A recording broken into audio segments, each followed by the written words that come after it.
Мен әкемді кішкентайынан білемін. Ол әйел құмар еді. Шешемнің көз жасын көріп өстім.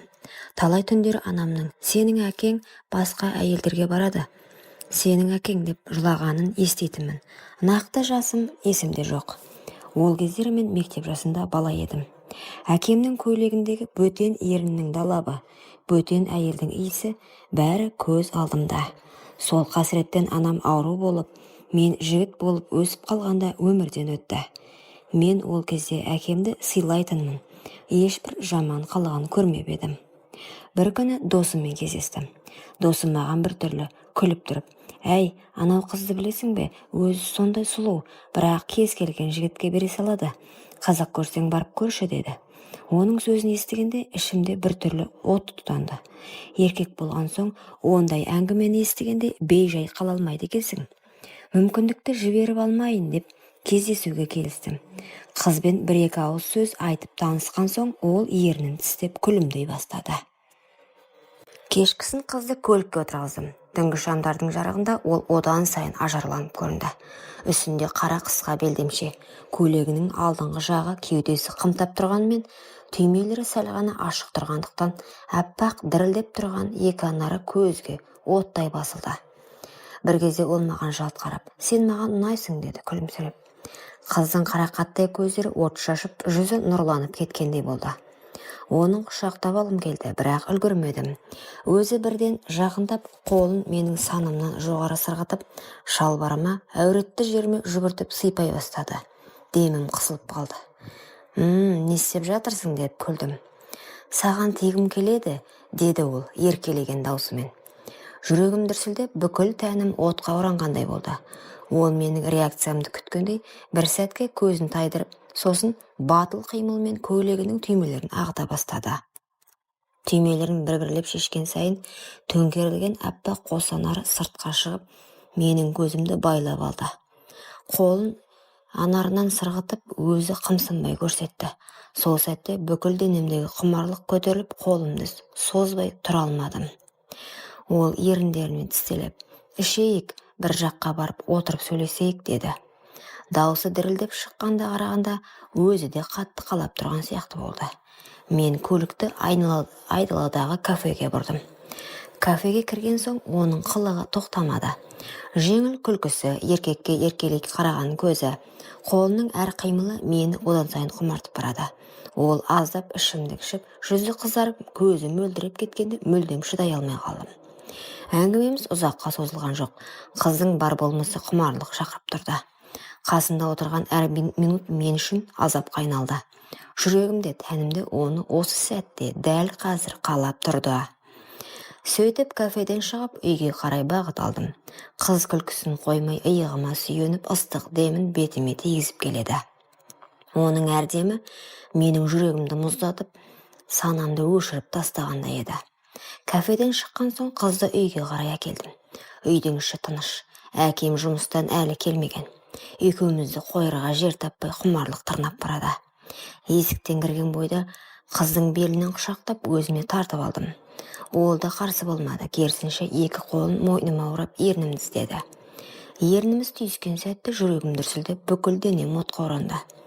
Қыздың ыстық демі бетімді шарпып, қолыма тиген тәні дірілдеп тұрды. Бір қолын белін қысып, екінші қолын көйлегінің түймелерін шешіп жібердім. Көйлегі сырғып төмен түсті де, аппақ тырсылдап тұрған екі анары алдымда дірілдеп ақ қалды. Мен есімнен айрылғандай, ернінен мойнынан төмен сүйіп, анарына жеткенде ол ыңқылдап демін тартып алды. Екі қолымен арқамды қысып, ернін тістелеп: «Тоқтама» деді сыбырлап.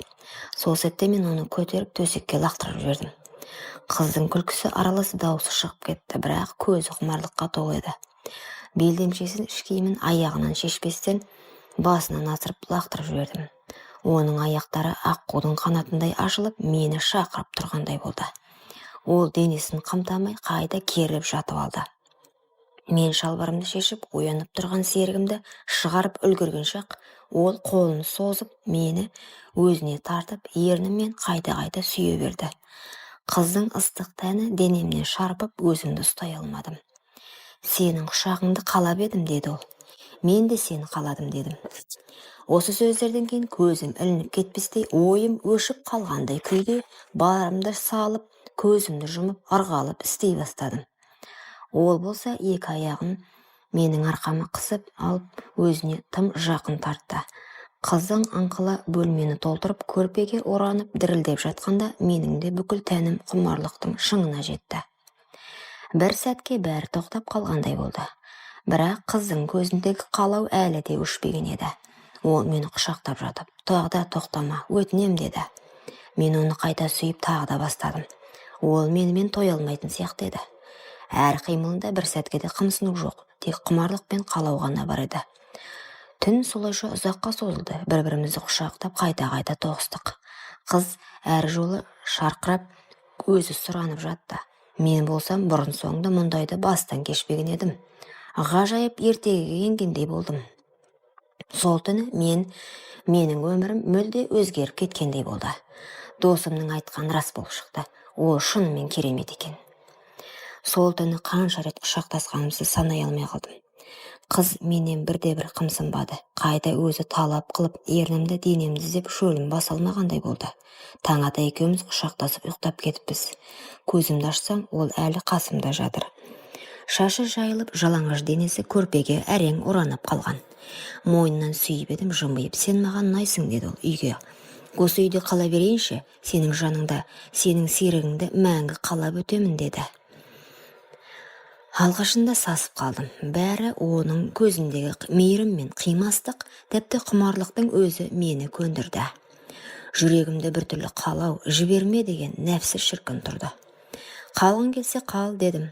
Қысқа ғана, маған да сол керек боп тұрған еді. Түн сайын, тегін. Осылайша ол үйімде қала берді. Алғашқы күндері бәрі жақсы еді. Әкем жұмыстан кеш келетін. Біз өзіміздің құмарлыққа толы сәттеріміз қайта-қайта қайталай беретінбіз. Қыздың тәніне тоймай әр жол құшақтап сүйіп, тіпті әдетке айналдырып қалдым.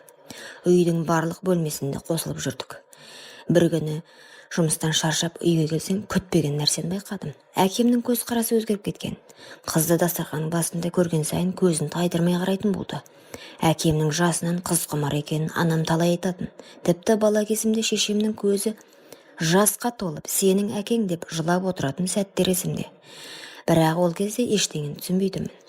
Енді сол әдет қайталанып жатқандай. Әкем бірде әзілдеп, әй қыз сұлудың сұлуы екен деді. Оның көзіндегі отты көріп, жүрегім шым ете қалды. Бірақ мән бермегендей болдым. Қызды ыңғайсыздан ба ернін тістеп күлді. Сол күлкісі әкемнің жанарынан одан сайын тұтатты. Кешкісін жұмыстан ертерек келіп едім. Үйдің есігі жабық, бірақ іштен сыбыр естілді. Бөлмеме жақындаған сайын жүрегім зулап, ішім бір сұмдықты сезді. Есікті ақырын аштым. Көргенім жанымды өртеп жіберді. Менің төсегімде жалаңаш денесін жаппай, әкемнің құшағында жатқан қызым. Екеуінің ыстық демдері араласып құмарлыққа беріліп бара жатыр екен. Қолым дірілдеп, көзім қанталап кетті. Бәрі естіме түсті. Шешемнің жылап отыратын көздері, әкемнің көйлегіндегі бейтаныс әйелдің далап ізі. Енді міне, сол әдет маған жетті. Тамырым шыдай алмай тарс етіп жабылды. Қаным басыма шауып айғайлап жібердім. Қыз болса шошып орнынан тұрып үстін жаба алмай қалды. Әкем болса жерге кірерде ұялып үнсіз бір жолата келіп қалды. Сол сәттен бастап менің әкем деген адамға көз қарасы мәңгіге өзгерді. Қыз жылап етегіме жабыса кетті.